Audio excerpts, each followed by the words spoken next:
ଶ୍ରୀମା ଶ୍ରୀ ଅରବିନ୍ଦ ଏହି ଶ୍ରୀ ଅରବିନ୍ଦ ପାଠଚକ୍ରରେ ଅନଲାଇନ ମାଧ୍ୟମରେ ଯୋଗଦାନ କରିଥିବା ଭାଇ ବାପାମାନଙ୍କୁ ନମସ୍କାର। ଆଜିର ଆଲୋଚ୍ୟ ବିଷୟ ପୃଥିବୀରେ ଭାରତବର୍ଷର ଭୂମିକା। ପୃଥିବୀରେ ଭାରତବର୍ଷର ଭୂମିକା ପ୍ରସଙ୍ଗରେ ଆଲୋଚନା କରିବା ନିମନ୍ତେ ବରଗଡ଼ର ଚିତ୍ତ ଭାଇ ଚିତ୍ତରଞ୍ଜନ ସାହୁଙ୍କୁ ମୁଁ ଅନୁରୋଧ କରୁଛି। ଚିତ୍ତ ଭାଇ ତାଙ୍କର ବକ୍ତବ୍ୟ ପ୍ରଦାନ କରନ୍ତୁ। ଶ୍ରୀମାତା ଶରଣ ମମ, ଶ୍ରୀ ଅରବିନ୍ଦ ଶରଣ ମମ। ଆଜିର ଅନଲାଇନ ଶ୍ରୀ ଅରବିନ୍ଦ ପାଠଚକ୍ରରେ ଯୋଗଦାନ କରିଥିବା ସମସ୍ତ ଭାଇ ବାପାଙ୍କୁ ସାଦର ସପ୍ତମ ନମସ୍କାର ସହ ପୁନଃ ସ୍ୱାଗତ କରୁଛି। ମାଙ୍କ ପାଖରେ ବିନମ୍ର କୃତଜ୍ଞତା ନିବେଦନ କରି ଆଜିର ଆଲୋଚନା ଆରମ୍ଭ କରିବା। ଆଜିର ଯେଉଁ ଆଲୋଚ୍ୟ ବିଷୟ ପୃଥିବୀରେ ଭାରତବର୍ଷର ଭୂମିକା, ଏ ସମ୍ପର୍କରେ ଆମେ ମା ଏବଂ ଶ୍ରୀ ଅରବିନ୍ଦଙ୍କର ବାଣୀକୁ ଆଧାର କରି କିଛି ଆଲୋଚନା କରିବା। ବିଷୟଟି ଆମର ଅତି ପରିଚିତ। ବିଭିନ୍ନ ଜାଗାରେ ଆମେ ଏ ବିଷୟରେ ଅଧ୍ୟୟନ କରିଛନ୍ତି, ଆଲୋଚନା କରିଛନ୍ତି, ପଠନ ଶ୍ରବଣ କରିଛନ୍ତି। ତଥାପି ସବୁବେଳେ ଆମର କିଛି ନା କିଛି ଜାଣିବାର ବାକି ରହିଯାଇଥାଏ। ଆମେ ଯେତେ ଅଧିକ ଥର ଗୋଟେ ବିଷୟ ଅଧ୍ୟୟନ କରୁ ବା ଏକାଗ୍ର ହଉ, ତା ବିଷୟରେ ଆହୁରି ଅଧିକ କିଛି ଆମର ଚେତନାର ଉଦ୍ଭାସିତ ହେଇଯାଏ। ତେଣୁ ପ୍ରସଙ୍ଗର ପ୍ରାସଙ୍ଗିକତା ରହିଛି। ଆମେ ଯଦି ଦେଖିବା ବର୍ତ୍ତମାନ ପୃଥିବୀର ଅବସ୍ଥା,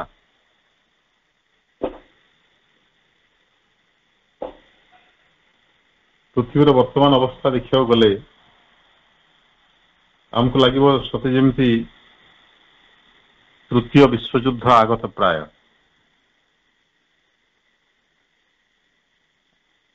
ଆମକୁ ଲାଗିବ ସତେ କଣ ଆମେ ଗୋଟେ ମହାଯୁଦ୍ଧ ଆଡକୁ ଆଗେଇ ଚାଲିଛୁ, ଗୋଟେ ମହାବିନାଶ ଆଡକୁ।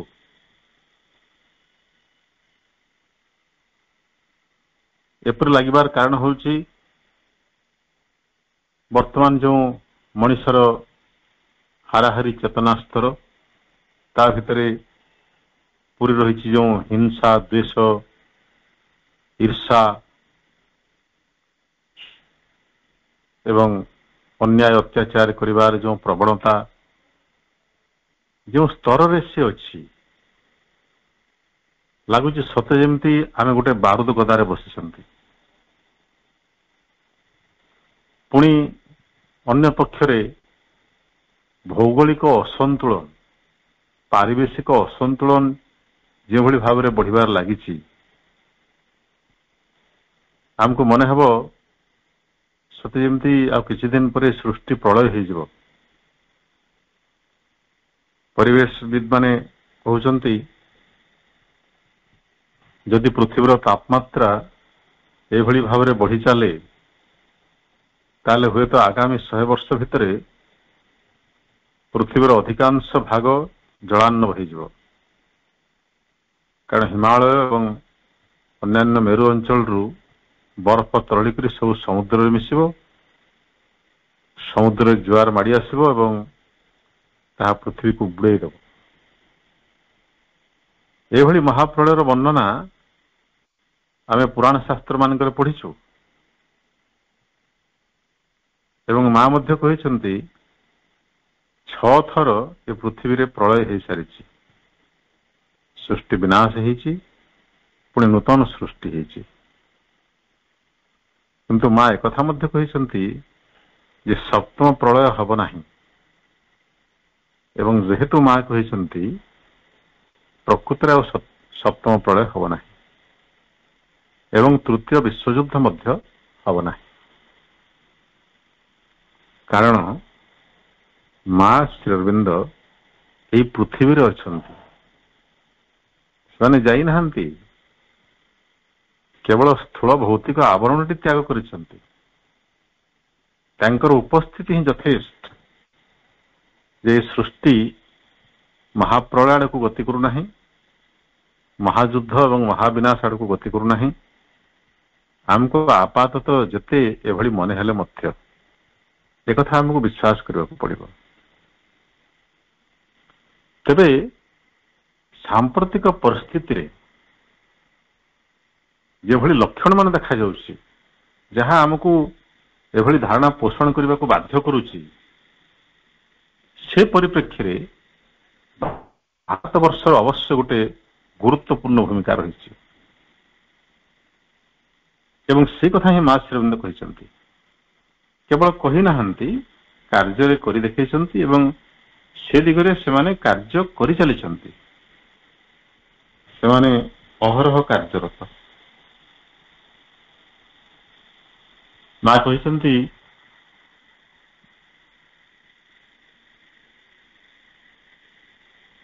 ଏ ବର୍ତ୍ତମାନର ରାଜନୈତିକ ପରିପ୍ରେକ୍ଷୀରେ ଜଣେ ସାଧକ ପ୍ରଶ୍ନ କରୁଛନ୍ତି ମାଙ୍କୁ, ରଚନାବଳୀ ସପ୍ତମ ଖଣ୍ଡରେ ଏଟା ଅଛି। ଜଣେ ଆଶ୍ରମବାସୀ ସାଧକ ପ୍ରଶ୍ନ କରୁଛନ୍ତି ଯେ ବର୍ତ୍ତମାନର ରାଜନୀତିରେ ଭାରତର ଏକ ବିଶେଷ ଭୂମିକା ଗ୍ରହଣ କରିବାକୁ ଅଛି କି? ବିଶ୍ୱ ରାଜନୀତି କଥା କହୁଛନ୍ତି। ବିଶ୍ୱ ରାଷ୍ଟ୍ରମାନଙ୍କ ମଧ୍ୟରେ ପାରସ୍ପରିକ ସମ୍ପର୍କ, ଶାନ୍ତିପୂର୍ଣ୍ଣ ସହାବସ୍ଥାନର ଆବଶ୍ୟକତା ଏବଂ କିଭଳି ସାମ୍ରାଜ୍ୟବାଦର ବିସ୍ତାର ଚାଲିଛି, ସେ ସମୟରେ ଚାଲିଥିଲା। ମା ଯେଉଁ ସମୟରେ ପଣ୍ଡିଚେରୀରେ ଅବସ୍ଥାନ କରୁଥିଲେ,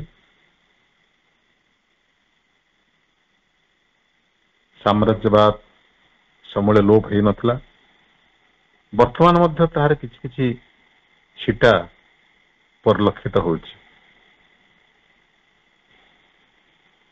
ତେଣୁ ପରସ୍ପରକୁ ଶୋଷଣ କରିବାର, ଲୁଣ୍ଠନ କରିବାର ଏବଂ ଅନ୍ୟର ମୁଣ୍ଡରେ ପାଦ ଦେଇ ନିଜେ ଉପରକୁ ଉଠିବାର ଯେଉଁ ପ୍ରଚେଷ୍ଟା ବ୍ୟକ୍ତିଗତ ସ୍ତରରେ ଯେମିତି ଚାଲିଥାଏ, ଗୋଟେ ଜାତିଗତ ସ୍ତରରେ ମଧ୍ୟ ସେମିତି ଚାଲେ।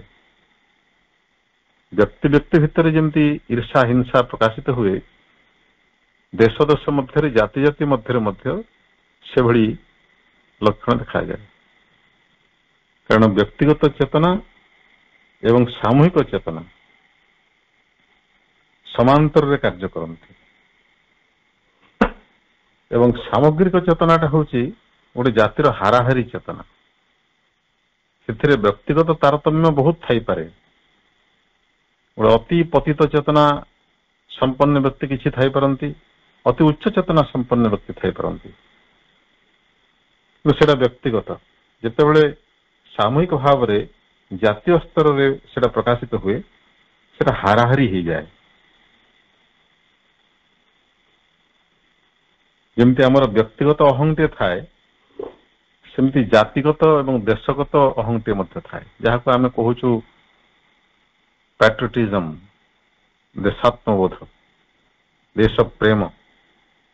ଏଇଟା ଅତି ମହତ୍ ଏବଂ ଶୁଦ୍ଧ ଚେତନା, ଗୋଟେ ସେଭଳି ଶବ୍ଦ ଭଳି ଆମକୁ ମନେ ହେଉଛି, କିନ୍ତୁ ଆଧ୍ୟାତ୍ମିକ ଦୃଷ୍ଟିରୁ ଏହାର କୌଣସି ମୂଲ୍ୟ ନାହିଁ, କୌଣସି ଗୁରୁତ୍ୱ ନାହିଁ। କାରଣ ବ୍ୟକ୍ତିଗତ ଅହଂଟା ଯେମିତି ବର୍ଜନୀୟ ପୂର୍ଣ୍ଣ ଯୋଗରେ, এই ଜାତୀୟ ଅହଂଟା ମଧ୍ୟ ସେଭଳି ବର୍ଜନୀୟ। ବରଂ ଜାତୀୟ ଅହଂ ଆହୁରି ବେଶୀ ମାରାତ୍ମକ, କାରଣ ଏକୁ ପ୍ରତ୍ୟାଖ୍ୟାନ କରିବାଟା, ଏହାର ঊର୍ଦ୍ଧ୍ୱକୁ ଉଠିବାଟା ବଡ଼ କଠିନ। ତେବେ ଜାତି ଜାତି ମଧ୍ୟରେ ଅହଙ୍କାର ହେତୁ ଯେଉଁ ବିଦ୍ୱେଷ ଦ୍ୱନ୍ଦ୍ୱ ଦେଖାଯାଉଛି, ଯାହାଦ୍ୱାରା କି ବିଶ୍ୱ ରାଜନୀତି କଳୁଷିତ ହେଉଛି, ଯଥାର୍ଥ ଶାନ୍ତିପୂର୍ଣ୍ଣ ସହାବସ୍ଥାନଟି ସମ୍ଭବ ହେଉନାହିଁ। ଯଦି ଆମେ ମିଳିତ ଜାତିସଂଘ ପ୍ରତିଷ୍ଠା କରିସାରିଛେ, ପ୍ରଭୁଙ୍କର 5ଟି ସ୍ୱପ୍ନ ମଧ୍ୟରୁ ସେଟା ଥିଲା ଅନ୍ୟତମ ସ୍ୱପ୍ନ, ସେଟା ସାକାର ହେଇସାରିଛି। କିନ୍ତୁ ପ୍ରକୃତ ଶାନ୍ତି, ମୈତ୍ରୀ, ବିଶ୍ୱ ଭ୍ରାତୃଦ୍ଭାବ এটা ପ୍ରତିଷ୍ଠା ହେଇପାରେ ନାହିଁ। ଏଥିପାଇଁ ଆହୁରି ଅନେକ ପଦକ୍ଷେପ ନେବାକୁ ବାକି ଅଛି। ଏବଂ ସେହି ପରିପ୍ରେକ୍ଷୀରେ ଏ ପ୍ରଶ୍ନ ବିଶ୍ୱ ରାଜନୀତିରେ ସାମ୍ପ୍ରତିକ ପରିସ୍ଥିତିରେ ଭାରତର ଭୂମିକା କଣ? ଏବଂ ମା ତାର ଉତ୍ତରରେ କହୁଛନ୍ତି ଯେ ପୃଥିବୀରେ ଭାରତର ଏକ ଭୂମିକା ଗ୍ରହଣ କରିବାକୁ ରହିଛି। ତାହେଲେ ସେ ଭୂମିକାଟି କଣ? ମା କହୁଛନ୍ତି ମାତ୍ର ଭୂମିକା ହେଉଛି ଏକ ଆଦର୍ଶ ଭୂମିର, ମାନବ ଜାତି ପାଇଁ ଗୋଟେ ଆଦର୍ଶର ଭୂମି, ଭିତ୍ତିଭୂମି ପ୍ରତିଷ୍ଠା କରିବ ଭାରତବର୍ଷ, ଯାହାକି ପୃଥିବୀବାସୀଙ୍କୁ ପଥ ପ୍ରଦର୍ଶନ କରିବ, ଯାହା ତାଙ୍କର ମାର୍ଗଦର୍ଶକ ହେବ।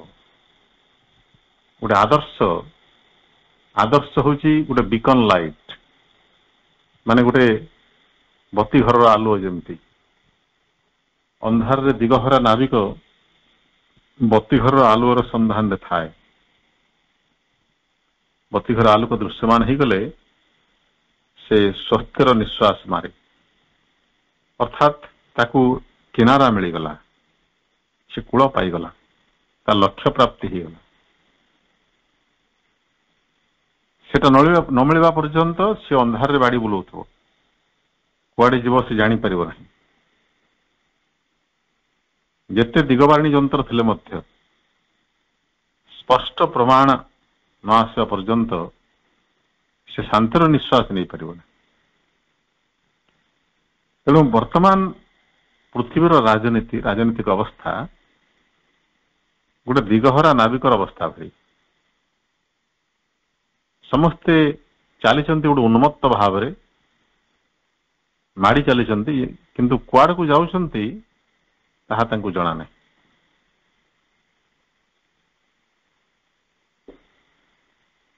ଯେମିତି ବଣରେ ଥରେ ପଶୁପକ୍ଷୀମାନେ ବିକଳ ଭାବରେ ଗୋଟିଏ ଦିଗରେ ଦୌଡୁଥିବାର ଦେଖାଗଲା।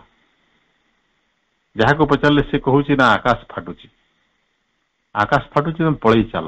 ଆଚ୍ଛା, ଯଦି ଆକାଶ ଫାଟୁଛି ତମେ ଯିବ କୁଆଡେ? ଯୁଆଡେ ଗଲ ତ ଆକାଶ ଅଛି, କିନ୍ତୁ ସେଟା ବୁଝିବାକୁ କାହାର ତର ନାହିଁ। ଚାଲ ତ ପଳେଇ ଚାଲ, ସମସ୍ତେ ଚାଲୁଛନ୍ତି, ତମେ ବି ଚାଲ। ଶେଷରେ ଗୋଟିଏ ଶୃଗାଳ ଏ ବିଷୟରେ ଟିକେ ଚିନ୍ତା କଲା, କହିଲା ଏମିତି ପଳେଇବା ଅପେକ୍ଷା ଏ ଆକାଶ ଫାଟିବାର ଖବରଟା କୋଉଠୁ ଆସିଲା ସେଟା ଜାଣିବା ଶ୍ରେୟସ୍କର। ତେଣୁ ସେ ଗୋଟେ ପଶୁର ଆଉ ଗୋଟେ ପଶୁ, ଆଉ ଗୋଟେ ପଶୁର ଆଉ ଗୋଟେ ପଶୁ, କାରଣ ଯିଏ ଯାହାକୁ ପଚାରିଲେ କହୁଥାଏ ସିଏ କହିଲା, ତାକୁ ପଚାରିଲେ ସେ ଆଉ ଜଣଙ୍କୁ ଦେଖିକି କହୁଥାଏ ସିଏ କହିଲା। ଶେଷରେ ସେ ପହଞ୍ଚିଲା, ଏପରିକି ସିଂହ ବାଘମାନେ ମଧ୍ୟ ଦୌଡୁଥାନ୍ତି ବିକଳ ହେଇକି, ପ୍ରାଣ ଭୟରେ। ହାତୀ ଗୋଟେ ବିରାଟ ପଶୁ, ସିଏ ମଧ୍ୟ ଭୟରେ ଦୌଡୁଥାଏ। କିନ୍ତୁ ଏମିତି ପଚାରି ପଚାରି ଶୃଗାଳ ଯେତେବେଳେ ଶେଷରେ ପହଞ୍ଚିଲା ଗୋଟେ ଠେକୁଆ ପାଖରେ, ଠେକୁଆକୁ ଯେତେବେଳେ ପଚାରିଲା, ସେ କହିଲା କଣ ତୁ କହିଥିଲୁ ଆକାଶ ଫାଟୁଛି? ହଁ ମୁଁ କହିଥିଲି। କେମିତି, କୋଉଠି ଆକାଶ ଫାଟିବାର ତୁ ଦେଖିଲୁ? ନା ସେଇଠି ପରେ, ଚାଲ ଦେଖିବ। କହିକିରି ସେ ନେଇଗଲା ଗୋଟେ ବରଗଛ ତଳକୁ। ବରଗଛରେ ବରଫଳ ଭର୍ତ୍ତି, ଏବଂ ସେଠୁ ଗୋଟିଏ ଗୋଟିଏ ବରଫଳ ଖସିକି ତଳେ ପଡୁଥାଏ। ତଳେ ଶୁଖିଲା ବରପତ୍ର ଜମା ହେଇଛି। ତେଣୁ ଗୋଟେ ବରଫ ପୁଣି ସେଠି ପଡିବା ମାତ୍ରେ ଦୂରଦାର କରି ଶୁଖିଲା ପତ୍ର ତ, ତେଣୁ ଶବ୍ଦ ହେଟା ସ୍ୱାଭାବିକ। ଠେକୁଆ କହିଲା ମୁଁ ଏଇଠି ସେ ଶବ୍ଦ ଶୁଣିଲି। ଏଇ ସମୟରେ ଗୋଟେ ବରକୋଳି ପଡିଲା, ବରଫଳଟି ପଡିଲା, ଏବଂ ଯୋଉ ଶବ୍ଦ ହେଲା, ଶୃଗାଳ କହିଲା ଏଇଭଳି ଶବ୍ଦ ହେଇଥିଲା? ନା ହଁ, ଏଇଭଳି ଶବ୍ଦ ହେଇଥିଲା। ଓ ଏଇଟାକୁ ତମେ ଆକାଶ ଫାଟିବା ବୋଲି କହୁଛ? ହେ ଭଗବାନ। କହିକିରି ସେ ପୁନର୍ବାର ସମସ୍ତଙ୍କୁ ଡାକ ପକେଇଲା। ସମସ୍ତେ ପୁଣି ଫେରିଲେ। ତେଣୁ ଆମର ମଣିଷ ଜାତିର ଅବସ୍ଥା ବର୍ତ୍ତମାନ ସେଭଳି। ଆମେ କୁଆଡକୁ ଯାଉଛୁ ସେ ବିଷୟରେ ଜାଣିବା ପାଇଁ ମଧ୍ୟ ଚେଷ୍ଟା ନ କରି ଆମେ ମାଡି ଚାଲିଛୁ, କାରଣ ସମସ୍ତେ ସିଆଡେ ଯାଉଛନ୍ତି।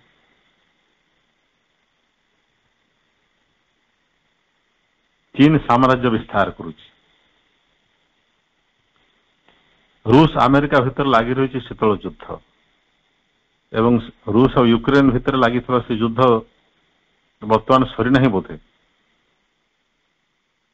କିଏ କେତେବେଳେ ଗୋଟେ କ୍ଷେପଣାସ୍ତ୍ର ପରୀକ୍ଷା କରୁଛି, କିଏ ଗୋଟେ ଆଣବିକ ଶକ୍ତି ପରୀକ୍ଷା କରୁଛି। କାହିଁକି କରୁଛନ୍ତି ସବୁ? ଏହା ଦ୍ୱାରା ସେମାନେ ପରିଶେଷରେ ପାଇବା କଣ? ଅଲ୍ଟିମେଟ ଗେନ୍ ଟା କଣ? କେହି ସେଟା ପଚାରୁନାହାନ୍ତି। ନା ସିଏ ଯେହେତୁ କରୁଛି ଆମେ କରିବୁ। ମଣିଷ ଚେତନା ବର୍ତ୍ତମାନ ଏଇଭଳି ଅବସ୍ଥାରେ ଅଛି। ଏଇଟା ସେ ଠେକୁଆର ଚେତନା ଠାରୁ କେଉଁ ଗୁଣରେ ଅଧିକ ଉନ୍ନତତର ହେଲା ଆପଣ ମାନେ କୁହନ୍ତୁ? ତେଣୁ ଏହି ପରିପ୍ରେକ୍ଷୀରେ ପ୍ରକୃତରେ ମଣିଷ ଜାତିକୁ ଗୋଟେ ବିକନ ଲାଇଟ୍, ଗୋଟେ ଆଲୋକ ବର୍ତ୍ତିକା ଦେଖେଇବାର ସମୟ ଆସିଛି ଏବଂ ତାହା ପ୍ରକୃତରେ କରିସାରିଛନ୍ତି ଶ୍ରୀମା ଶ୍ରୀ ଅରବିନ୍ଦ। ଦୁର୍ଭାଗ୍ୟ ହେଉଛି ମାନବ ଜାତିର ବହୁଳାଂଶ ସେ ଆଲୋକ ଦେଖିପାରେ ନାହିଁ ଏପର୍ଯ୍ୟନ୍ତ। ତା ପ୍ରତି ଉନ୍ମିଳିତ ହେବା ତ ଦୂରର କଥା। କିନ୍ତୁ ସମୟ ଆସିବ, ମହାକାଳର ସମ୍ମୁଖରେ କିଛି ବର୍ଷ କଣ, କିଛି ଶତାବ୍ଦୀ ମଧ୍ୟ ଅତି ନଗଣ୍ୟ। ତେଣୁ ମାନବ ଜାତିକୁ ଗୋଟେ ଆଦର୍ଶ ଦେଖେଇ ଦେବା ପାଇଁ ଆସିଛନ୍ତି ଶ୍ରୀମା ଶ୍ରୀ ଅରବିନ୍ଦ ଏବଂ ସେ ଆଦର୍ଶରେ ମାନବ ଜାତି ଗୋଟେ ନୂତନ ଦୀକ୍ଷା ଗ୍ରହଣ କରିବ, ଗୋଟେ ନୂତନ ଦୀକ୍ଷାରେ ଦୀକ୍ଷିତ ହେବ। ସେ ଦୀକ୍ଷାଟି କଣ? ବର୍ତ୍ତମାନ ଯେଉଁ ତାର ଧାରଣା ଅଛି ଯେ ଆପେ ଭଲ ତ ଦୁନିଆ ଭଲ, ଆପେ ବଞ୍ଚିଲେ ବାପର ନାଁ,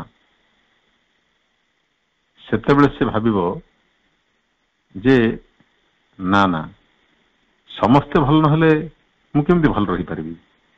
ଯେପର୍ଯ୍ୟନ୍ତ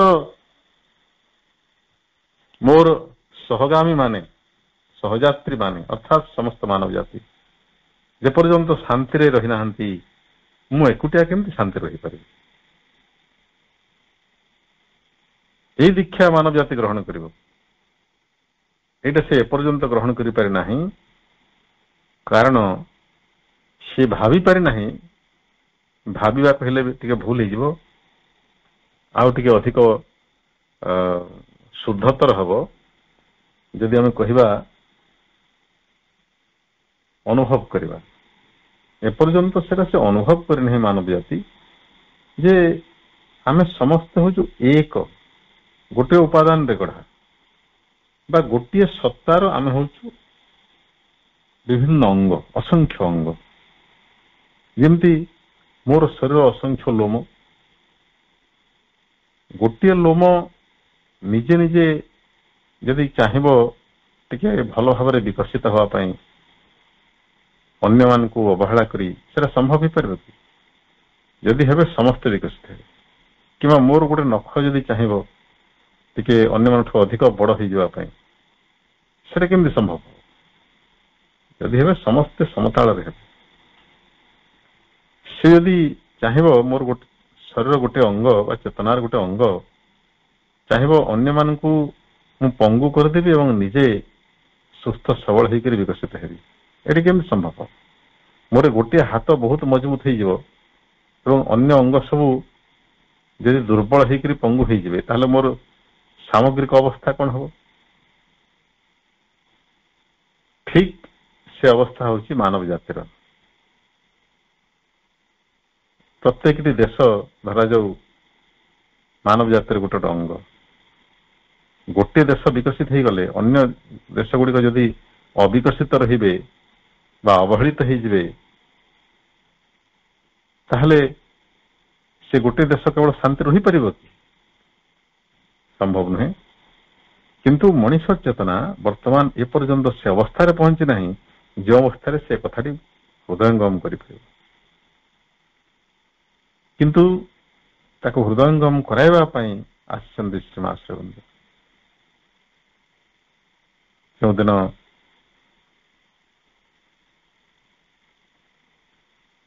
ମା ଶ୍ରୀ ଅରବିନ୍ଦଙ୍କୁ ଭେଟିଲେ, ପ୍ରଥମ ଦର୍ଶନ ତାଙ୍କର ଯୋଉ ହେଲା ମାର୍ଚ୍ଚ 29, 1914 संगे संगे मां भितर ये विश्वास जागी उठला एवं मां लिखिदेले डायरी शत शत जीव लक्ष लक्ष जीव अज्ञान अंधकार रे बुड़ी रही वर्तमान किंतु से किसी जाय आसे ना काली आम जहाँ को देखिलु उपस्थिति प्रमाण दिए जे दिन आसब जिते पृथ्वी रे सत्यर राजत्व हम दिव्य राज्य प्रतिष्ठा हम प्रभुंकर उपस्थिति ही यथेष्ट बोली मां कहले मां आउ कौन निज कथा कही था कि से तो निजे दिव्य जननी महामाया भगवान जोगमाया महाशक्ति आदिमाता समग्र विश्वशक्तिर परिचालिका स्वशरीर से अवतीर्ण होती धरा पृष्ठ एवं आमर सौभाग्य आम तांकर सान्निध्य जीवन बंचुचु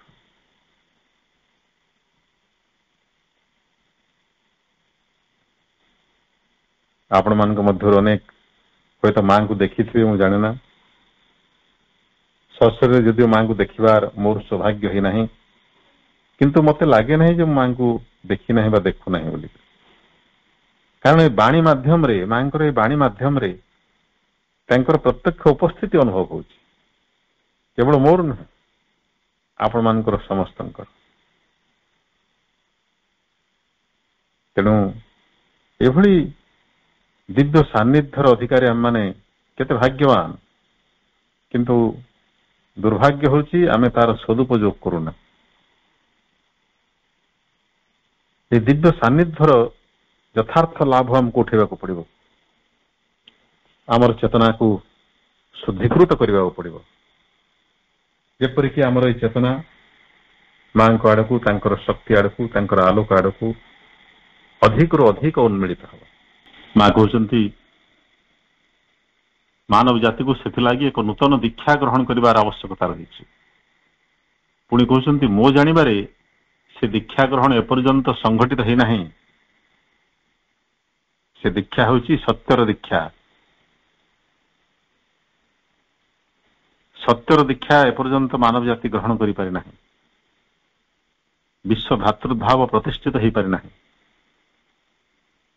जाति संघर प्रतिष्ठा से दिगर गोटे स्थूल पदक्षेप किंतु मनुष्यर चेतना जेहेतु संस्कृत है नहीं परिशोधित है नहीं से जातिसंघ थाई से नथिला भली तार कौन सी क्षमता नहीं यूक्रेन एवं रूस भितर युद्ध को अटकई पारुछि कि जातिसंघ चीन रो जो स्वेच्छाचारी मनोभाव तार जो औद्धत्य से लगाम दे पारुछि कि मिलित जातिसंघ तेणु केवल बाह्य नक्शाटी तैयारी होती आंतर परिवर्तन एपर्यंत संघटित है नहीं एवं ताहार आवश्यकता रही बोली मां कहते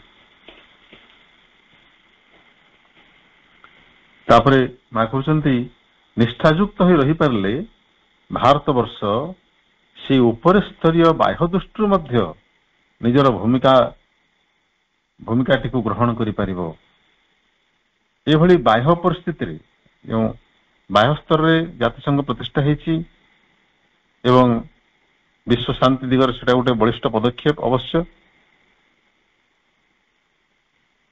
एवं से परिस्थिति मध्य भारत गोटे मुख्य भूमिका ग्रहण करि परिबो यदि से निष्ठायुक्त रही निष्ठा अर्थ होची सत्य प्रति आनुगत्य माने सत्य को जाबड़ी धरिबा सत्य को धरि रखिले भारत वर्ष वर्तमान परिस्थिति मध्य विश्व स्तर में गोटे मुख्य भूमिका ग्रहण करि परिबो एवं मां ए कथाटी जेतेबेले कहिथिले 1955 मसीह वर्तमान प्राय 70 वर्ष बीती जाइछि एवं ये 70 वर्ष भितर आम यदि परिस्थितिर अनुध्यान करिबा आम देखिबा जे मांकर भविष्यवाणी बहु परिमाण रे सत्यर परिणत हो सारी ଆମେ ବର୍ତ୍ତମାନ ଦେଖିବା ଯଦି ଭାରତର ସ୍ଥିତି ବିଶ୍ୱ ଦରବାରରେ, ବିଶ୍ୱରେ ଭାରତର ପରିଚୟ କଣ?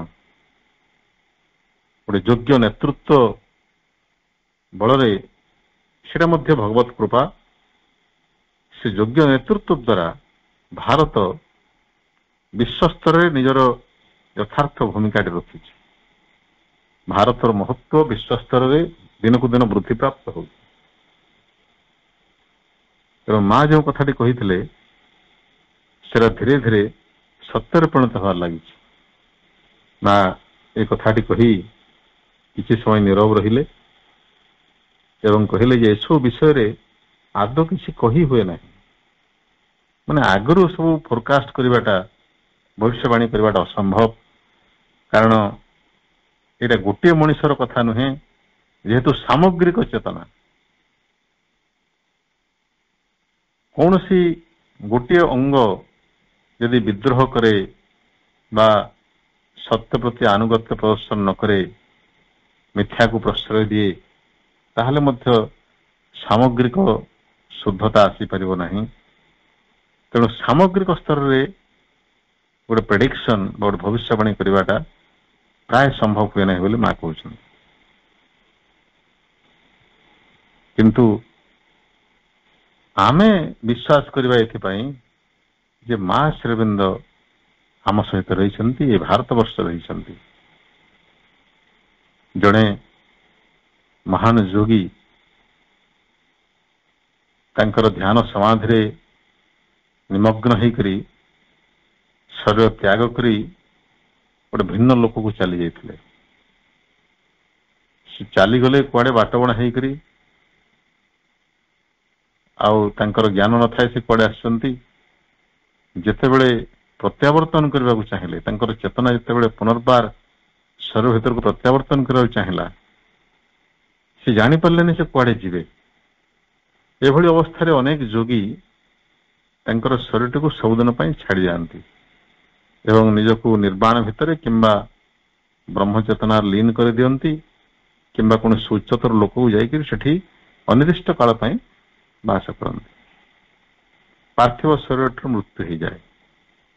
କିନ୍ତୁ ସେଇ ଯୋଗୀ ଜଣକ ଯେହେତୁ ଫେରିବାକୁ ଚାହୁଁଥିଲେ, ତାଙ୍କର ଆନ୍ତରିକ ପ୍ରାର୍ଥନା ଭଗବାନ ଶୁଣିଲେ ଏବଂ ଗୋଟେ ଆଲୋକ ରୂପରେ ତାଙ୍କ ସମ୍ମୁଖରେ ଆବିର୍ଭୂତ ହେଇକରି ତାଙ୍କୁ ପ୍ରଶ୍ନ କଲେ ଯେ ତୁମେ କୁଆଡେ ଯିବାକୁ ଚାହଁ? ସେ କହିଲେ ମୁଁ ପୃଥିବୀକୁ ଯିବାକୁ ଚାହେଁ। ପୃଥିବୀ? କେଉଁ ପୃଥିବୀ? ପୃଥିବୀ ତ ଅସଂଖ୍ୟ। ମାନେ ଦେଖନ୍ତୁ, ଆମେ ଏ ବିରାଟ ପୃଥିବୀର ଗୋଟେ ଉପାଦାନ, ଗୋଟେ ଅତି ନଗଣ୍ୟ କ୍ଷୁଦ୍ର ଅଂଶ। ୟାକୁ ନେଇକି ଆମେ କେତେ ଗର୍ବ କରୁଛୁ। କିନ୍ତୁ ଏଭଳି ଅସଂଖ୍ୟ ପୃଥିବୀ ଏ ବ୍ରହ୍ମାଣ୍ଡ ମଧ୍ୟରେ ରହିଛନ୍ତି। ଅସଂଖ୍ୟ ଲୋକ, ଅସଂଖ୍ୟ ଜଗତ, ଅସଂଖ୍ୟ ସତ୍ତା। ସବୁ ଜଗତର ନିୟମ ପରସ୍ପର ଠାରୁ ଅଲଗା, ସବୁ ସତ୍ତା ମାନଙ୍କର ରୂପ ଗୁଣ ସବୁ ଅଲଗା। କେତେ ବୈଚିତ୍ର୍ୟ ଭରି ରହିଛି ଏ ସୃଷ୍ଟିରେ। ତେଣୁ ସେ ଶକ୍ତି, ସେ ଯୋଗୀଙ୍କର ଆତ୍ମାକୁ ପଚାରିଲେ ଯେ ତୁମେ କେଉଁ ପୃଥିବୀକୁ ଯିବାକୁ ଚାହଁ?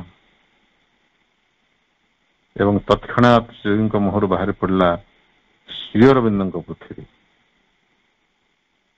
ତାପରେ ସେ ଆଲୋକବର୍ତ୍ତିକା ତାଙ୍କୁ ବାଟ ଦେଖେଇଦେଲେ। ଓହୋ, ତୁମେ ଶ୍ରୀଅରବିନ୍ଦଙ୍କ ପୃଥିବୀ ଯିବାକୁ ଚାହଁ? ସେଟା ହଉଛି ସବୁଠୁ ଆଲୋକିତ ପୃଥିବୀ, ଆଲୋକିତ ଜଗତ। ଏବଂ ତାଙ୍କୁ ସେ ପଥ ଦେଖେଇଦେଲେ। ମାନେ ଶ୍ରୀଅରବିନ୍ଦଙ୍କର ଉପସ୍ଥିତି ହିଁ ଗୋଟେ ବତିଖୁଣ୍ଟ ଭଳି, ଦିଗହରା ନାବିକର ବତିଖୁଣ୍ଟ। ପ୍ରକୃତରେ ଏ ଉପମାଟି ଆକ୍ଷରିକ ଭାବରେ ପ୍ରଯୁଜ୍ୟ ସମସ୍ତଙ୍କ ପାଇଁ। କାରଣ ଯେମିତି ଆମେ ଗୋଟେ ନିଜ ଗାଁରୁ ଯେତେବେଳେ ବାହାରକୁ ଯାଉ, ଅନ୍ୟ ଗୋଟେ ଗାଁକୁ ଯାଉ, ସେତେବେଳେ ଆମେ ନିଜ ଗାଁକୁ ନେଇକରି ଗର୍ବ କରୁ, ନିଜ ଗାଁର ପରିଚୟ ପ୍ରଦାନ କରୁ। ଯେତେବେଳେ ଗାଁରୁ ବାହାରିକରି ଆମେ ସହରକୁ ବା ଗୋଟେ ଜିଲ୍ଲା ହେଡକ୍ୱାର୍ଟର୍ସକୁ ଯାଉ, ସେତେବେଳେ ନିଜର ସହରକୁ ନେଇକରି ବା ବ୍ଲକକୁ ନେଇକରି ଆମେ ଗର୍ବ କରୁ। ଯେତେବେଳେ ରାଜ୍ୟ ସ୍ତରକୁ ଯାଉ ସେତେବେଳେ ନିଜର ଜିଲ୍ଲାକୁ ନେଇକରି ଆମର ବଡ଼ିମା ଆମେ ବଖାଣୁ। ଯେତେବେଳେ ଜାତୀୟ ସ୍ତରକୁ ଯାଉ ସେତେବେଳେ ନିଜର ରାଜ୍ୟକୁ ନେଇକରି ଗର୍ବ କରୁ। ଯେତେବେଳେ ବିଦେଶକୁ ଯାଉ ସେତେବେଳେ ନିଜ ଦେଶକୁ ନେଇକରି ଗର୍ବ କରୁ। ସେତେବେଳେ ଆମେ କୋଉ ଗାଁର କୋଉ ରାଜ୍ୟର ତାର କିଛି ମହତ୍ଵ ନଥାଏ। ଆମେ ଭାରତୀୟ। ସେତେବେଳେ ସେ ଭାରତୀୟ ଚେତନା, ଭାରତୀୟ ଜାତୀୟତା ବୋଧ ଆମ ଭିତରେ ସେତେବେଳେ ସବାର ହେଇଯାଏ। ସେଇଟା ଆମର ପରିଚୟ।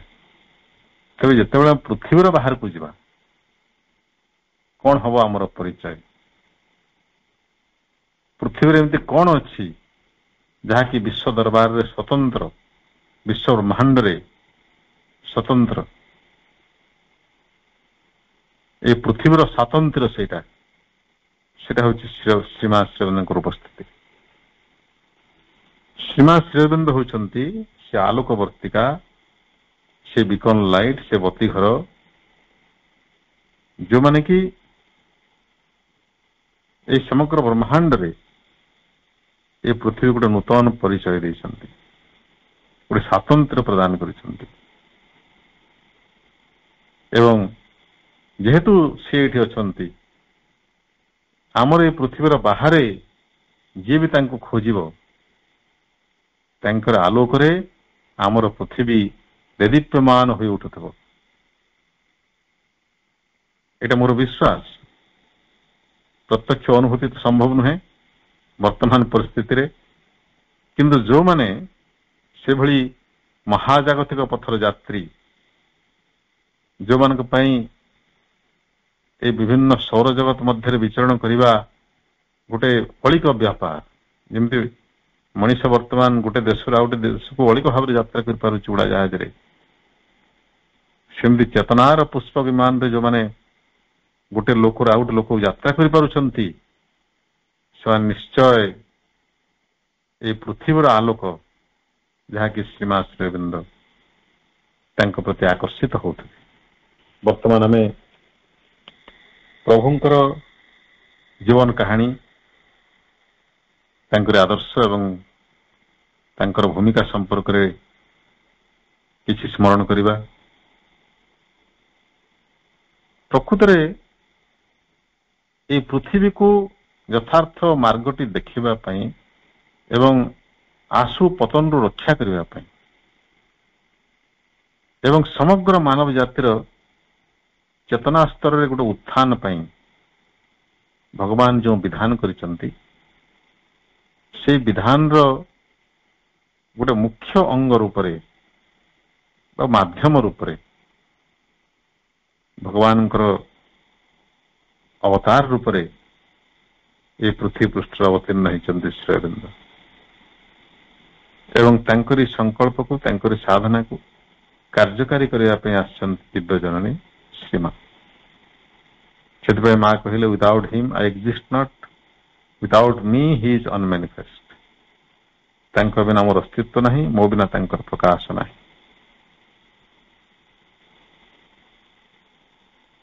ଆମେ ଶ୍ରୀଅରବିନ୍ଦଙ୍କର ଜୀବନ କାହାଣୀକୁ ଅନୁଧ୍ୟାନ କଲେ ଜାଣିବା ଯେ ଶ୍ରୀଅରବିନ୍ଦଙ୍କର ଚେତନା ଆଜନ୍ମ ସହଜାତ ଭାବରେ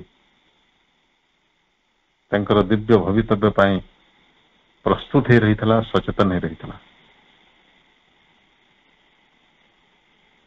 ଦେଖନ୍ତୁ, ଶ୍ରୀଅରବିନ୍ଦ ବିଦେଶରେ ଶିକ୍ଷା ଗ୍ରହଣ କଲେ, ତାହାର ମଧ୍ୟ ଆବଶ୍ୟକତା ଥିଲା। କାରଣ ତାହା ହିଁ ନଥିଲେ ସେ ସମଗ୍ର ବିଶ୍ୱକୁ ବୁଝିବା ଭଳି ଇଂରାଜୀ ଭାଷାରେ ଆଧ୍ୟାତ୍ମିକତାର ସର୍ବଶ୍ରେଷ୍ଠ ଗ୍ରନ୍ଥମାନ କିଭଳି ରଚନା କରିଥାନ୍ତେ। କିନ୍ତୁ ପାଶ୍ଚାତ୍ୟରେ ପଢି ମଧ୍ୟ ତାଙ୍କର ଚେତନା ପାଶ୍ଚାତ୍ୟ ଦର୍ଶନରେ କାଣିଚାଏ ମଧ୍ୟ ପ୍ରଭାବିତ ହେଇନଥିଲା। ଦେଖନ୍ତୁ, ଆଜିକାଲି ଆମ ନିଜ ଦେଶ ଭିତରେ ମଧ୍ୟ ଯିଏ ଟିକେ ଇଂରାଜୀ ଭଲ କରି ଶିଖି ଯାଉଛି, ଇଂରାଜୀରେ କହିବା ଲେଖିବା ଶିଖି ଯାଉଛି, ତାର ଗୋଡ ଆଉ ତଳେ ଲାଗୁନାହିଁ। ସେ ଭାବୁଛି ଏମିତି ଅନ୍ୟମାନଙ୍କଠାରୁ ସ୍ୱତନ୍ତ୍ର ବା ଅନ୍ୟମାନଙ୍କଠାରୁ ଉଚ୍ଚତର। କାହିଁକି ଉଚ୍ଚତର ହେବ? ଏହାର କୌଣସି ଯଥାର୍ଥତା ନାହିଁ। କିନ୍ତୁ ସେଭଳି ଅହଙ୍ଗତ ଗୋଟେ ଧାରଣାର ଶିକାର ହେଉଛନ୍ତି ଆଜିର ମଣିଷ। କିନ୍ତୁ ଶ୍ରୀ ଅରବିନ୍ଦ କେବଳ ଇଂରାଜୀ ନୁହେଁ, ଫରାସୀ, ଜର୍ମାନୀ ଏବଂ ଆହୁରି ଅନେକ ବିଦେଶୀ ଭାଷାରେ ଗ୍ରୀକ, ଲାଟିନ, ଫରାସୀ, ଜର୍ମାନୀ, ଇଂରାଜୀ ଏବଂ ଆଉ ଗୋଟେ ଦୁଇଟା ବୋଧେ ଏମିତି ଅନେକ ଭାଷାରେ ଅଗାଧ ପାଣ୍ଡିତ୍ୟର ଅଧିକାରୀ ହୋଇ ମଧ୍ୟ ତାଙ୍କ ଭିତରେ ପାଶ୍ଚାତ୍ୟର ପ୍ରଭାବ ତିଳେ ହେଲେ ନଥିଲା। ଭାରତ ଚେତନା ତାଙ୍କୁ ଆବୋରି ବସିଥିଲା। ଭାରତ ଭୂମିକୁ ପ୍ରତ୍ୟାବର୍ତ୍ତନ କରି ଭାରତ ମାତାର ମାଟି ସ୍ପର୍ଶ କରିବା ମାତ୍ରେ ସେ ଅନୁଭବ କଲେ ଭାରତର ଆତ୍ମା। ଏବଂ ଭାରତର ଆତ୍ମା କଣ? ଭାରତର ଆତ୍ମା ହେଉଛି ତାର ଆଧ୍ୟାତ୍ମିକତା। ଏବଂ এই ଆଧ୍ୟାତ୍ମିକତା ହିଁ ପୃଥିବୀକୁ ଭାରତକୁ ପୃଥିବୀର ଦୀକ୍ଷା ଗୁରୁରେ ପରିଣତ କରିବ। ଭାରତ ହେବ ପୃଥିବୀର ଦୀକ୍ଷା ଗୁରୁ, ଆଧ୍ୟାତ୍ମିକ ଗୁରୁ। କାରଣ ତାର ଆତ୍ମା ହେଉଛି ଆଧ୍ୟାତ୍ମିକତା। ଏଇଟା ଅନୁଭବ କଲେ ଶ୍ରୀ ଅରବିନ୍ଦ ଭାରତ ଭୂମିରେ ପଦାର୍ପଣ କରି ସେ ସମ୍ପୂର୍ଣ୍ଣ ରୂପରେ ଏକାତ୍ମ ହେଇଗଲେ ଭାରତୀୟ ଚେତନା ସହିତ। ଯୁଗ ଯୁଗ ଧରି ଋଷି, ମନୀଷୀ, ତପସ୍ୱୀ ମାନେ, ସାଧକ ମାନେ ଯେଉଁ ତପସ୍ୟା କରିଛନ୍ତି ଜୀବନକୁ ବୁଝିବା ପାଇଁ, ଭଗବାନଙ୍କୁ ଜାଣିବା ପାଇଁ, ତାଙ୍କୁ ଅନୁଭବ କରିବା ପାଇଁ, ସେ ସାମଗ୍ରିକ ତପସ୍ୟାର ପୁଞ୍ଜୀଭୂତ ରୂପ। କାରଣ କିଛି ନଷ୍ଟ ହୁଏ ନାହିଁ। ସେମାନେ ତପସ୍ୟା କରିଗଲେ, ଚାଲିଗଲେ, ସେମାନେ ତାଙ୍କ ସହିତ ତପସ୍ୟାର ଫଳ ଚାଲିଗଲା ଏମିତି ନୁହେଁ, କିଛି ବି ଯାଏ ନାହିଁ। ସବୁ କିଛି ତିଷ୍ଠି ରହେ ପୃଥିବୀରେ। ଶକ୍ତି ସବୁବେଳେ ତାର ସନ୍ତୁଳନ ବଜାୟ ରଖେ।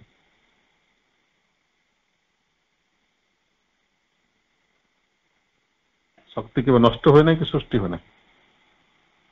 ବିଜ୍ଞାନ କହେ, ପଦାର୍ଥ ବିଜ୍ଞାନ କେବଳ ଗୋଟିଏ ରୂପରୁ ଆଉ ଗୋଟେ ରୂପକୁ ସେ ରୂପାନ୍ତରିତ ହୁଏ। ତେଣୁ ଏଠି କିଛି ବି ନଷ୍ଟ ହୁଏ ନାହିଁ। ସମଗ୍ର ପୁଞ୍ଜୀଭୂତ ତପସ୍ୟାର ଫଳ ଆଧ୍ୟାତ୍ମିକ ଶକ୍ତି ଏ ଭାରତ ଭୂମିରେ ସୂକ୍ଷ୍ମ ରୂପରେ, ସଂଗୁପ୍ତ ଭାବରେ ଠୁଳ ହେଇକି ରହିଛି। ଯିଏ ତା ପ୍ରତି ଉନ୍ମିଳିତ ହେବ ସେ ତା ଭିତରେ ପ୍ରବେଶ କରିବ। ଏବଂ ପ୍ରଭୁ ଶ୍ରୀ ଅରବିନ୍ଦଙ୍କ ଚେତନା ସ୍ୱାଭାବିକ ଭାବରେ ଉନ୍ମିଳିତ ଥିଲା ତା ପ୍ରତି। ତେଣୁ ସେ ଅଳ୍ପ କାଳ ଭିତରେ ଭାରତର ସବୁ ଆଧ୍ୟାତ୍ମିକ ଐତିହ୍ୟ, ମହାଗ୍ରନ୍ଥ, ବେଦ, ଉପନିଷଦ, ପୁରାଣ ଶାସ୍ତ୍ର ଆଦି ସବୁ ଅଧ୍ୟୟନ କରି ପକାଇଲେ।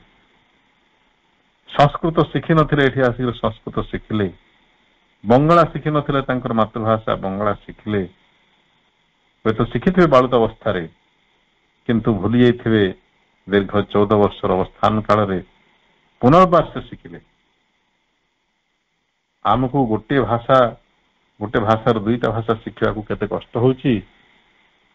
ଶ୍ରୀ ଅରବିନ୍ଦ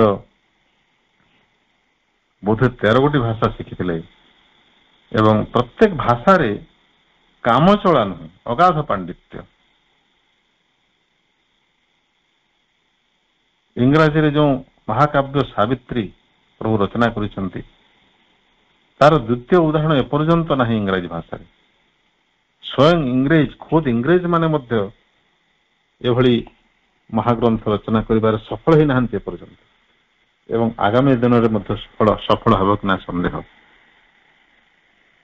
ଏବଂ ତାଙ୍କର ସେ ଭାଷା ମତେ ଲାଗେ ବିଭିନ୍ନ ଇଂରାଜୀ ଲେଖକଙ୍କର ପ୍ରାଚୀନ ଆରମ୍ଭ କରି ଆଧୁନିକ ଯୁଗ ପର୍ଯ୍ୟନ୍ତ ବିଭିନ୍ନ ଲେଖକଙ୍କର ଲେଖା ମୁଁ ଅଧ୍ୟୟନ କରିଛି ଇଂରାଜୀ ଭାଷା ସାହିତ୍ୟର ଛାତ୍ର ହିସାବରେ। କେବେ ବି ମୋର ଏମିତି ମନେ ହେଇନାହିଁ ଯେ କୌଣସି ଇଂରାଜୀ ଲେଖକର ଭାଷା ଶ୍ରୀ ଅରବିନ୍ଦଙ୍କର ଭାଷା ଠାରୁ ଉଚ୍ଚତର ବା ଉତ୍କୃଷ୍ଟତର। ଭାବକୁ ଅଭିବ୍ୟକ୍ତ କରିବାର ଯେଉଁ ଜଟିଳ ବର୍ଣ୍ଣାଢ୍ୟତା ତାହା ଶ୍ରୀଅରବିନ୍ଦଙ୍କ ଭାଷାରେ ମୁଁ ଯେତିକି ଲକ୍ଷ୍ୟ କରିଛି ଅନ୍ୟ କୌଣସି ଇଂରାଜୀ ଲେଖକଙ୍କର ସେଭଳି ନାହିଁ। ଭାଷାର କ୍ଲିଷ୍ଟତା ଭାଷାର ଉଚ୍ଚତାର ପରିମାପକ ନୁହେଁ। ସ୍ପଷ୍ଟତା ଏବଂ ଅନୁଭୂତିକୁ ରୂପ ଦେବାର ଯେଉଁ ସାମର୍ଥ୍ୟ ସେଟା ହଉଛି ଭାଷାର ଉଚ୍ଚତା, ଭାଷାର ଗରିମା, ଯାହାକି ଶ୍ରୀଅରବିନ୍ଦଙ୍କ ଲେଖାରେ ଜଣେ ଅନୁଭବ କରିପାରିବ। ଏବଂ ସେଥିପାଇଁ ପ୍ରଭୁ ପାଶ୍ଚାତ୍ୟକୁ ଗଲେ, ପାଶ୍ଚାତ୍ୟ ଶିକ୍ଷା, ପାଶ୍ଚାତ୍ୟ ଶାସନ ଭାରତୀୟ ମାନଙ୍କୁ ଶିଖେଇ ଦେଲା କିଭଳି ଶୃଙ୍ଖଳିତ ଜୀବନ ଯାପନ କରିବାକୁ ହୁଏ, କିଭଳି ସଚ୍ଚୋଟ ନିଷ୍ଠାପର ଜୀବନ ଯାପନ କରିବାକୁ ହୁଏ, କିଭଳି କଠୋର ପରିଶ୍ରମ ଏବଂ ଅଧ୍ୟବସାୟଶୀଳ ହେବାକୁ ହୁଏ। ଏସବୁର ଆବଶ୍ୟକତା ଥିଲା, କିନ୍ତୁ ଭାରତର ଅନ୍ତରାତ୍ମାଟି ରହିଛି ତାର ଆଧ୍ୟାତ୍ମିକତାରେ ଏବଂ ପ୍ରଭୁ ନିଜର ସାଧନା ବେଳରେ ସେ ଦେଖେଇ ଦେଲେ ଯେ ପୃଥିବୀର ଆଧ୍ୟାତ୍ମିକ ଗୁରୁ ହେବାର ଯୋଗ୍ୟ ହେଉଛି ଭାରତବର୍ଷ।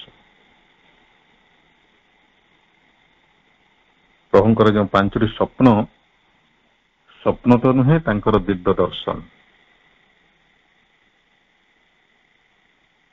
ପ୍ରଭୁ କେବଳ କଳ୍ପନା କରିନାହାନ୍ତି, ସ୍ୱପ୍ନ ଦେଖି ନାହାନ୍ତି, ସେ ଦିଗରେ ପ୍ରଯତ୍ନ କରିଛନ୍ତି ଏବଂ ଅନେକ ଗୁଡ଼ିଏ ସଫଳତା ସେ ହାସଲ କରିସାରିଛନ୍ତି, ଯାହାକି ଜନ୍ମ ଜନ୍ମାନ୍ତର ମଧ୍ୟ ମଣିଷ କଳ୍ପନା କରିପାରନ୍ତା ନାହିଁ। ଯେମିତି ସଂସ୍କୃତରେ ଗୋଟେ ଶ୍ଲୋକ ଅଛି, ଯାଦୃଶୀ ଭାବନା ଯସ୍ୟ ସିଦ୍ଧି ଭବତି ତାଦୃଶୀ। ମନୋଭାବ ଅନୁସାରେ, ଚେତନାର ସ୍ଥିତି ଅନୁସାରେ ଆମକୁ ସିଦ୍ଧି ବା ସଫଳତା ପ୍ରାପ୍ତ ହେଇଥାଏ। ଯାହାର ସ୍ୱପ୍ନ ଯେତେ ବିଶାଳ ତାର ଲକ୍ଷ୍ୟ ପ୍ରାପ୍ତି ମଧ୍ୟ ସେତେ ବିଶାଳ। ସ୍ୱପ୍ନ ବିଶାଳ ନହେଲେ ଆଚିଭମେଣ୍ଟ କେମିତି ବିଶାଳ ହବ?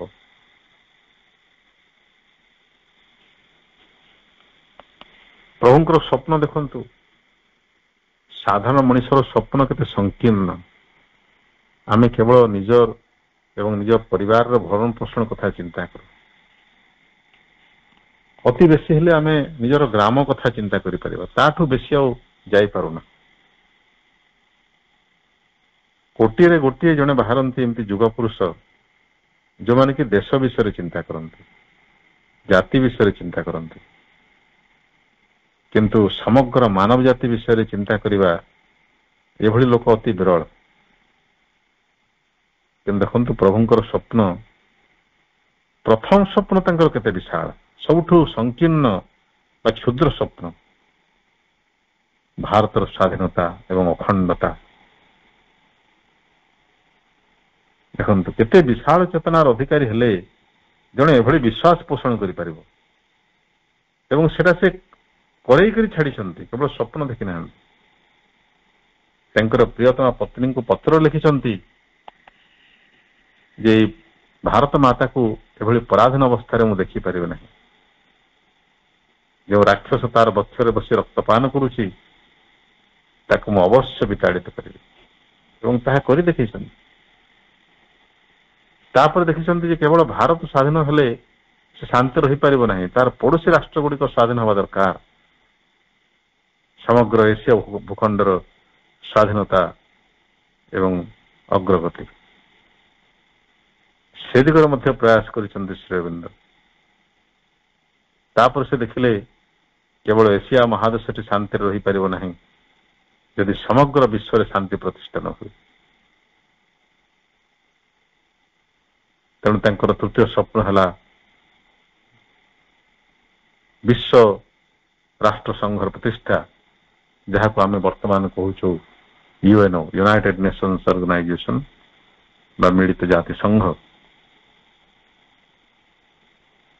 ସମଗ୍ର ପୃଥିବୀବାସୀ ପରସ୍ପରକୁ ନିଜର ବୋଲି ମନେକରି, ଭାଇ ବୋଲି ମନେକରି ଶାନ୍ତିପୂର୍ଣ୍ଣ ଭାବରେ ଯେତେବେଳେ ସହାବସ୍ଥାନ କରିବେ ସେତେବେଳେ ପୃଥିବୀର ସାମଗ୍ରିକ ଉନ୍ନତି ସମ୍ଭବ ହେବ। ଆମେ ଯେଉଁ ପରସ୍ପରକୁ ଶତ୍ରୁ ବୋଲି ଭାବୁଛନ୍ତି, ଏଇଟା ହଉଛି ଆମର ନିମ୍ନ ଚେତନାର ପରିଚୟ।